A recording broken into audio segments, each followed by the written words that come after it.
talking about life with autism. My name is Amanda Armagast. I'm Dr. Abbasi. I'm Alyssa Haberer. I'm Sandra Himes. So, what are we going to talk about, Amanda, today? About autism, but I'm not sure if everybody knows what autism is. What do you think what autism is? Well, I think autism is a mental, I don't know if you would say mental disorder, mental situation that ranges on all different levels, and it's on a spectrum. Yeah.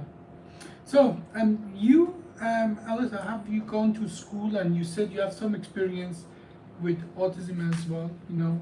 Mm-hmm. What diagnosis? Is it medical diagnosis? Right. What did you learn about it? What that is?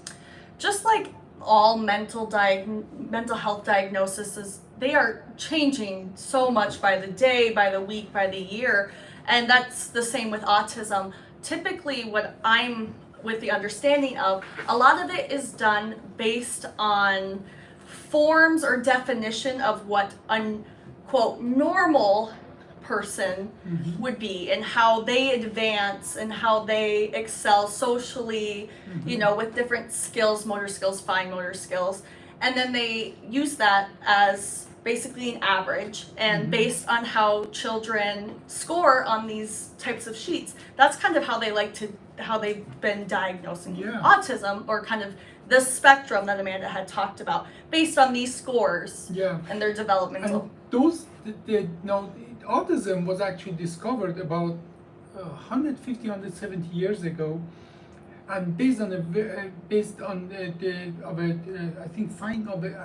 German doctor actually. And for a long time we didn't have really any diagnostic tool, but what you're describing is actually something just developed in the last 30 years or so, that we have certain questionnaires, certain scores that you evaluate a child based on that, and then they put them, that's why they call them spectrum. There are numbers assigned, and based on that they are put on the autism spectrum. But Sandra, you are here because you have been living for a long time with a severely autistic sister. When was the first time you heard the word autism? Do you remember that, and what did you think at that point, what it is? So that would be a long time ago. My sister was probably, I want to say, like 18 months old, and I'm 10 years older than my sister, and I'm 35, so a long time ago. But my sister is on the more severe end, so my experience is more skewed. A lot of individuals that you meet are definitely a lot more mild. So when you meet a mild individual, it's very different than my experience. My experience is definitely a very different experience. But when you remember first time that you heard your sister is autistic, and what did that mean for you and your family? Do you remember that? It's very hard because you don't know what to think. I know for us, it's like there's a lot of denial. Like, how do you understand? Like, she was diagnosed as she would never be able to speak. Sorry, Sandra, at what age was she diagnosed? About 10 months. 10 months? 10 months, yeah. Okay. Like, she would never be able to speak. She would never be able to live a normal life. She would never be able to do the things that normal people would do. So. But that is not really what doctors usually start the conversation with, right? Now, what was at 10 months? What do you remember, if you remember it? Because you might not be yourself, you might not have been old enough to remember that. But what do you remember? What was different about you, Scarlett, that make you guys worry about that? Well, the reason why my mom was able to catch it so early is because my middle sister was 1 year older, and she was not getting the benchmarks, and she might have been older than Pedro, she might have been 18 months. She was not getting the benchmarks at the same time that my other sister was reaching those benchmarks. Yeah. Okay. So, I think that's a hallmark of that it, is, that the developmental delay, we call it. Yeah. Go ahead. And because she was not reaching those benchmarks, there was just something that wasn't reaching it. But there was definitely a denial. Can you say what those benchmarks were? I don't remember because it was so long ago, but there were little things. So Alyssa, yeah. typically the ones, they kind of, from my experience, they do those, what was MCATs or MCHATs is what they call that, at like 12 months, 15 months, and 18 months. And typically they see the questions on, is this child putting 3 words together? And it's kind of the speech, or are they taking 10 steps without Alyssa, without it has been assistance. so long with me. Are the 10 months old put 3 words together? Not 10 months, 18 months Yeah, though. yeah, So okay. it's more so like at 12 months you should be able to have 10 words. Yeah. And at 18 months you should have 25. And most parents, they're not so familiar. They're like, oh yeah, my kid talks 10, 15 Mhm. words. And then when they come into the doctor's office, you know, they're shy, Yeah, they're timid. And then it becomes based on what the parents say, which Mhm. comes back to when you said the denial stage. Mhm. Sometimes nobody wants to get that diagnosis, but once you get that diagnosis, then you can help your child. Now, let's go back. Obviously, we talked about the developmental kind of delay of the child. Now, what we want to say about that autism is not a delay in the motor development. That meaning they can crawl, or if it's autism only, they can hit the motor development on mark. And the first year of a child's life is mostly motor development, but there is something even early on that the autism spectrum's the children are not normal, and that is paying attention to stimuli. And I'm not sure if that was anything with Scarlett or not, but that mostly goes about, do they fixate on a person, on a face, on a reaction, do they bond, and so on. And all of that can be part of that development delay. The most prominent part of the autism express itself in actually after that 1 year. And go ahead, Sandra. So one thing that like I noticed about like especially my sister and other individuals is that there's a social component of autism. You care about your peers and your individuals. With my sister, she could take off her shirt in public and she wouldn't care what other people think. At She what doesn't. age? At what age? Any age, even now. Even now, and how old is Yeah, she now? She's 24. She's 24. She doesn't care about her surroundings. Any other individual now, they care about their surroundings, and even at that age, you want to see the world. You want to get your caregiver's attention, and that care for that interaction is what drives your learning. Even at a young age, a young kid wants to get their caregiver's attention, and that drives sometimes that learning. Yeah. Now, what about the speech and the language development? Right. That also is part of that learning. You Yeah. want to. How was it with Scarlett, with the language development? For her, Do you it was remember kind of that? this. It's been a long time. My mom would be the better from what I remember, but she also didn't have that drive to really like talk to you from what I remember. She was kind of more like, she did watch TV, but it wasn't like Serena. Serena wanted to engage with you. She wanted to get your attention. She wanted to talk. As all children do. That is part Yeah. of developing the social skill and the bonding mechanism. Yeah, they seek you out. They Yeah. want you to get, oh, I want that cookie. Oh, Yeah. I want that item. So, Or even just they want to be played, like they want you to play with their toys with them, and they kind of have a specific way they like playing with their toys, like creating scenarios with their Barbies or lining their trucks up. one of the things, the hallmark of the autism, at least autism spectrum, is that the sensory overdrive. That in certain situation, like you and I, or a normal individual, what we consider normal, we filter the stimuli that they come to us. Like if I'm talking to you, 5 other people can talk, and I suppress that. And my ability to suppress that. One of the hallmark of autism is that ability goes away, that you can choose which stimuli you're concentrating and going to react to. Imagine that 10 people talk to you and your brain goes to overdrive because you are registering all 10 people talking, and on top of that the cat moving or the wind hitting your face, and you cannot literally subtracting all the things that you don't want to pay attention and concentrate on one only. And that a situation that I think anybody can literally convey and sympathize with, that you all have been in a situation that 5 people want something from you and that drives you nuts. Yeah. Imagine for an autism child, all the stimuli, they cannot blend them out, and all of that is like they are in constant overdrive stress.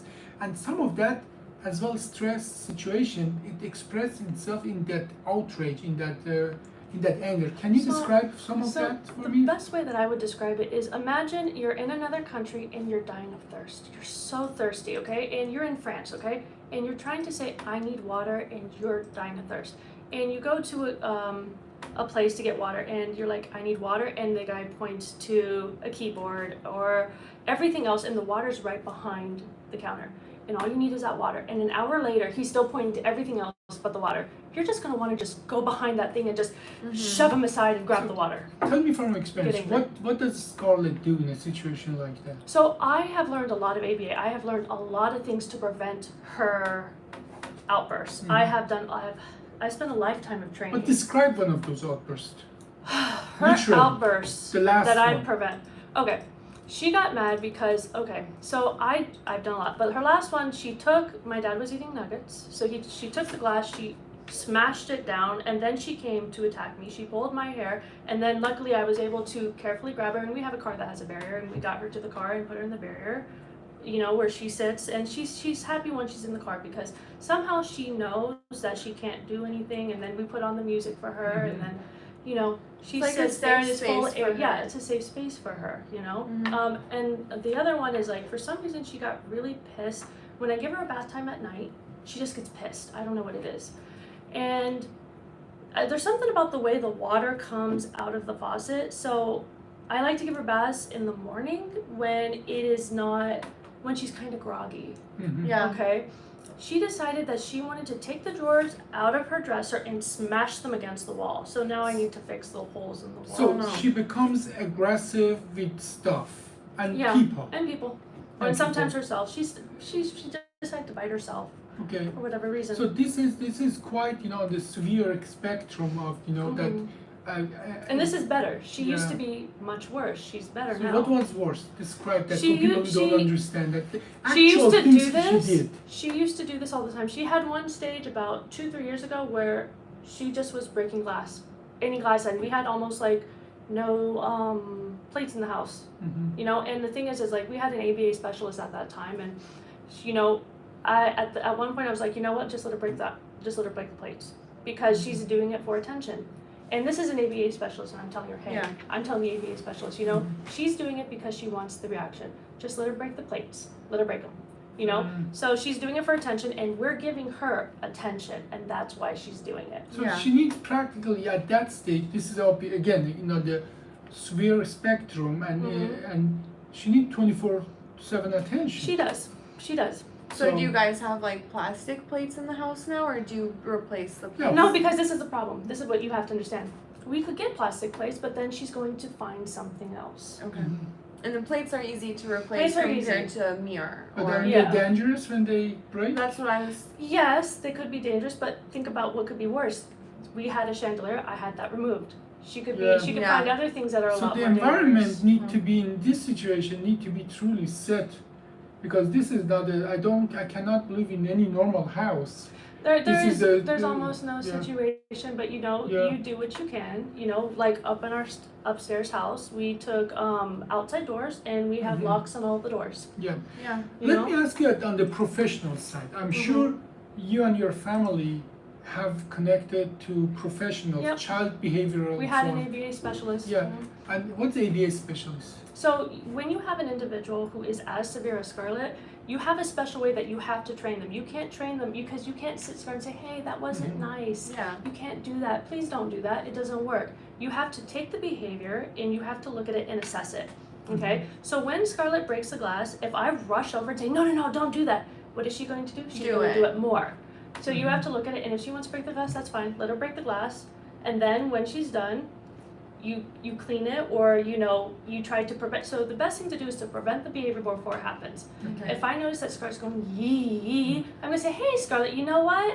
I notice you're a little bit upset. Let's go to the car. Let's go on a car ride. So So I AB. prevent. So I'm assuming the B in ABA stands So for it's behavioral. it's applied behavior analysis. Okay. So you take the behavior, you do an analysis of it, Mhm. and then you apply different behavior interventions. What other professionals are involved in this besides So ABA is the best thing that works. So she went to school for a long time, okay? And the problem, the big problem is with when you have an individual with autism, it's all by age, okay? So as soon as she turned 22, she at least had something to 22. There's something called the cliff. So after the age of 22, she's considered now an adult. She's lost all educational services, okay? Because she's an adult, she's 18, she's, Yeah. you know, so she had a lot of services that she had ABA services, which worked really well. So she was really bad, and she's gotten much better. She can now like do a lot more things because we had the ABA services, which has brought down a lot of her. Like she used to do that all the time. So what are some of the things that she can do now? Okay, so she's gone from being to where we couldn't do a lot of things. Now I can take her into an Aldi's alone. Okay. That was virtually impossible 2-3 years ago, okay? Because I have certain rules that I do with her, okay? Like when we go in, her hands are always on the cart.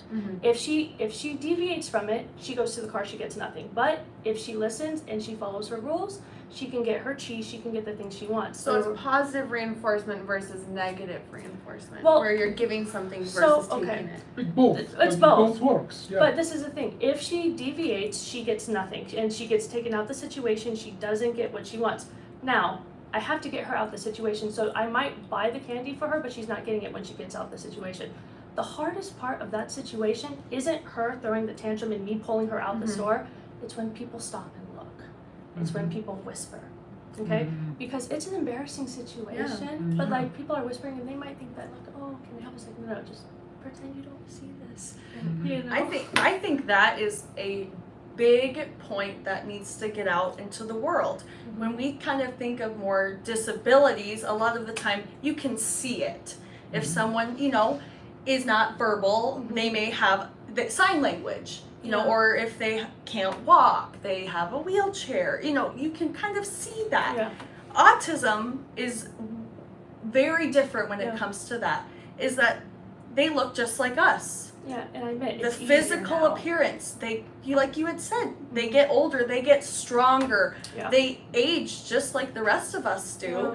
But from the outside world, it looks like, why is this 24-year-old screaming or throwing a tantrum? right.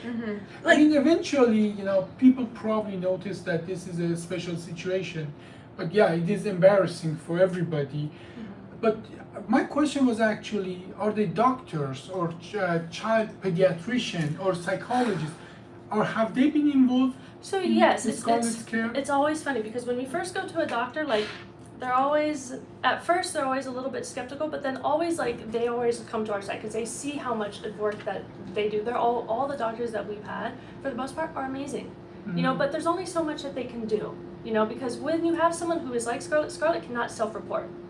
So everything that we do, like for our psychiatrist, it's all observation, you know.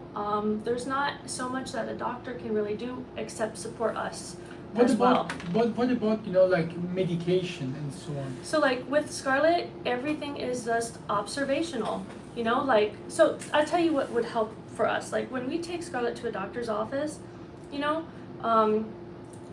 Scarlett has some things that are difficult, okay? Like she will never sit in a doctor's table again. Because why? She got a shot at that table. So now every time we take her, she's gonna sit in a chair. She's gonna fight to sit on that table, okay? Okay. She remembers the She remembers shot. that one shot Yeah. that she took. So sometimes, like, to save the scary things for not a table, she won't sit well in a lobby room, you know? So sometimes when we take her there, if she can have a room where also she's not bothering other people, Yeah. you know? No, you know, this is truly a nightmare for the family that has to deal with that 24/7. And I have, you know, felt, you know, how your No, family is it's dealing with that. it's not a nightmare. I tell you what, as long as there's understanding, we have learned to laugh. Yeah, for somebody who's observing you from outside, it appears for me to be truly a nightmare to have to deal 24/7 with somebody that is that really that's really autistic. So I admire your courage and so on, but I cannot imagine this is an easy thing at all. Now, having said that, you know, what are the truly difficulties in this situation that you and your family are? What are the difficulties that you have to deal with daily, on daily basis, not as a family, to make the care possible? What are the challenges? I think our family is fortunate that we are very DIY, very handsy. We are very able easily to adapt. Like we're able to get a car, and me and my dad were able to help get a barrier. Like we had somebody help us put a barrier in the new Some car. physical barrier Yeah, in the car. the physical to barrier. Separate. Oh, that helped. Like before we had a physical barrier, Scarlett would pinch me when we didn't go where she wanted to. Like Oh. that was bad. There was one time where I was driving and she pulled my hair when I was driving, and Serena helped me with She that actually situation. pulled over. Yeah, no, I was lucky in that situation. But like before I had the barrier, I had like a little bit of PTSD in the driving Oh, yeah. situation. But Yeah. like. Because that can endanger other people on the road. Yeah, Scarlett is better in a car now. She's gotten better over time. Mm-hmm. But like that's because there are certain things that we have done with ABA, because you know you take the behavior and then you structure how you do things around Yeah. it. Yeah. But she's gotten so much better over time. Yeah. But there are certain things that we have put in place that just, you know, the doors in the upstairs rooms, that like those are metal doors. Or buying stuff like you were saying secondhand, so then when it Mhm. does get destroyed, We it's don't not get upset. Yeah, $1,000. everything in our house Yeah. is secondhand. It's nothing, and then we know how to fix things. We don't Yeah. get upset. Mm-hmm. So Amanda, you said you had yourself and your family as well some experience with autism. Yeah. What was your experience? Well, my cousin is autistic, but it's not severe at all. We don't use the terminology anymore, but he was diagnosed with Asperger's when he was a child. We don't use it anymore? No, What we is don't. that? They eliminated that, I believe, don't quote me, but in the DSM-5, they eliminated Asperger's in general and created more of a spectrum-based autistic scale, whereas they used to kind of go in, I believe 3 levels is kind of what it was, and they just kind of eliminated that altogether and did the spectrum. Most of our listeners probably still use the word Asperger, but tell me, Amanda, what is it? I think less and less people are using Asperger's, but it's very high functioning autism. He scores pretty well in school. It depends on the class, And but that is the hallmark of Asperger, that they have good grades, they are highly intelligent people, But and they- they're functional. But what I've noticed with the people that I know that have Asperger's, they kind of zone in on certain things. Like my cousin is really into roller coasters. He can tell you anything about any roller coaster. He knows the speed, he knows the angle that it goes up and everything, even ones he hasn't been on. And artists like Kesha, he's very into Kesha. Yeah. But other things like social interactions, he doesn't excel in. Now let's talk about again on that part of the autism spectrum, Asperger's. Did you know that lots of scientists, Yeah. lots of engineers, lots of artists actually are on autism spectrum on that area because these people can concentrate, put all their effort in one area. Mm-hmm. They're actually, that makes them in a way successful, and they're usually as well good at math. And it's maybe surprising, maybe it's not surprising. Lots of these people are good in math. Now, I think we are half through our podcast today, but I want to go, maybe you and Alyssa talk about the medical part of it. So, Okay. On the medical side, what is it? What is the neurophysiology of Asperger's or autism spectrum? Do we know what it is? That I have to agree that I am not even very well versed in that, but from what I know, that seems to be a thing across the world. Is there's a lot of unknowns when it comes to autism, and I was talking with Sandra even earlier about, we don't know the causes, so it's difficult to, try to prevent it. No, in let's such, talk about so- few myths or Sure. urban legends regarding the autism, like vaccine or like the mercury in some vaccine causing autism and so on. That has been clearly debunked. Right. There is no evidence of that whatsoever, that any vaccine or any directly environmental factor per se causing autism. Or do we have any other information regarding that Well, you know of? Before we started recording, we were talking a little bit about possible causation. Do You guys want to go into that? So I think the biggest problem that we have is that we're grouping everyone together, okay? Mhm. And it's problematic in a way because there might be different causes for the different types of autism. So when you have somebody, people who are higher on spectrum sometimes it's harder because, they have to deal with people not understanding the things that they go through. When you look normal, people expect you to be normal. And when you're so high functioning, you really do act pretty normal And you for have the most part. different needs than what my sister Yeah. has. My sister is highly underrepresented Mhm. in studies. So they don't do studies for my sister. She's being represented in studies by people who are mild, or moderate autism. So Yeah. she's not, So, but coming back to the neurophysiology, then, this is the fact that we do not have any evidence that Right. says one environmental factor or one substance right. would cause autism or not. Were The you fact guys is we talking just don't know about Yeah, that. and Correct. you can't until you, I think you Acetaminophen? separate them and understand. Sure, I and you have to understand. That find. was my question. You have to And- separate them and find similarities, and if you separate the different types of autism, you might be able to find causes because there might be more than one cause. We might, but I'm just reciting the facts as of 2022. As of now, yeah. There is none that, so I wouldn't recommend to anybody that that any kind of withhold any kind of vaccine on your children, because there is no evidence whatsoever that any vaccine or causing, or any medication as a matter of fact, per se causing autism. Now we know, based on lots of studies that are just behavioral based, that it seems that there is a function problem with the attention. There's a correlation between attention deficit disorder and autism. We don't know if one is causing the other or not, but we know there is a very high correlation. And they have a lot of similar symptoms, or I Yeah. don't know if symptoms is the right Symptoms, word. Right, yeah. which, and it comes back down to it's how do you diagnose ADHD? Mhm. Very similarly to autism, Mhm. but based on a questionnaire. But in this case, you have to have one done by the parents, one done by like a third party, Mhm. like the school. Yeah. And you take those questionnaires and you base it again upon normal standards, Yeah. and that's how you get that diagnosis. And that comes back down to autism that we talked about is questionnaires. And I I think that has a lot to do with the overlapping. It's Yeah. that same thing. Now, as well, I want to mention that literally, again, this is a fact. This is a fact I'm going to recite and debunk, that there is no imaging. There's not like a CAT scan or MRI that you can get and see a hole somewhere in the brain or something that would tell you have autism or you will have autism. There is no imaging.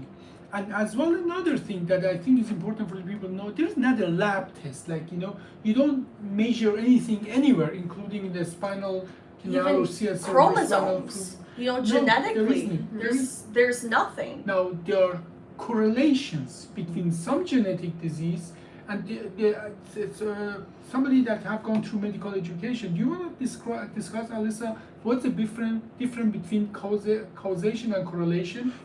What is the difference? That is a great question. So kind of, we've heard the saying, there's correlation without causation, whereas just because it's cloudy outside doesn't mean that it's not hot or not cold. We're kind of experiencing that. It's that same thing. Just because this happens and it correlates at the same time, or they got the MMR vaccine at 10 months, and then at 18 they started developing, the lack of eye contact.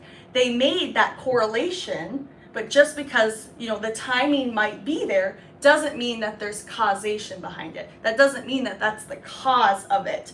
Yeah. It just has some sort of correlation that they want to grasp onto and say 1 + 1 = 2 because Yeah, so we see them happening at the same time, but we really don't know if one is just happen to be there or do they have an inherent kind of relationship. One analogy I can use for that is like in the cloudy days, you don't get a sunburn.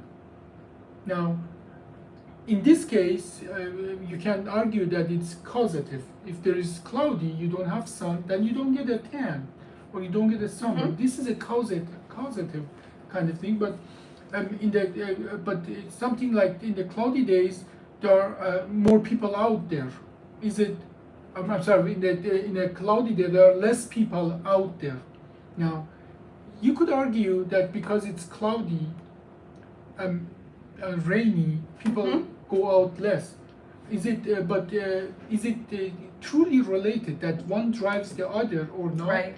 That is something we don't know with autism. That we don't know if these genetic factors or the genetic disease, or including ADHD, are inherited. Is one problem that caused them both, or is one aggravating or causing the other or not?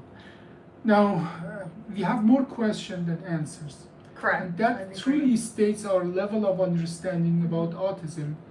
But I think we all understand that from our own experience that it is a huge challenge for the families who care for an autistic child. Now, I know it's a hard question, Sandra, for you, but where do you see your family and Scarlett being in 3 years, 5 years, 10 years? What is, or are you just living day by day? Well, for the most part, I don't see too much of a difference happening because I can't see Scarlett doing anything different, Yeah. Because when you have someone like Scarlett, if you've ever seen the movie The Joker, have you ever seen the movie The Joker? Yeah, the new one with The new Joaquin Phoenix. It's an important movie for people to watch for this reason. So the reason why it's so important is because you see how little support people who have mental disabilities have. Mhm. Like, who does he have to support him? And that is why he becomes the way he becomes. Mhm. Because that's a good analogy. Yeah. because if Scarlett doesn't have us as a family, who will take care of her? She has no voice. So Mhm. if she were to be put in a home, who will take care of her the way that we take care of her? That's true. Yeah. And if she needs medication, so who is going to make sure that her medications are just right? They could give her medications that a psychiatrist gives her, but they could drug her to the point where she's just lethargic, and maybe the staff take care of her, but who's to know that if somebody's not being inappropriate with her, nobody is going to take care of her the way that family takes care of her. So, she's family, and and our family tries to take care of her we would want to be taken care of if it was one of us. So Yeah. Well, I think we should end on a positive note. So you were saying, positive note is that Yes. what? At the very end of the day, I've learned a lot from her, and my life is actually kind of fun because everything, yes, it does sound like a nightmare to outside people, but you know what? It's fun. We laugh at it. It's only a nightmare if you don't learn how to laugh at Yeah. it. Mhm. I laugh at it and I have fun with it. Exactly. Okay? That's a good positive note. Okay. yes. Well, it was a heavy subject, but I think we presented the personal side, and unfortunately, very little from the scientific part that we know about it. But we're not professionals in that way of dealing with autism. So Yeah. Well, thank you very much. I'm Dr. Abbasi. I'm Amanda Armagast. Alyssa Haber. Sandra. Okay. Thanks. Thank you.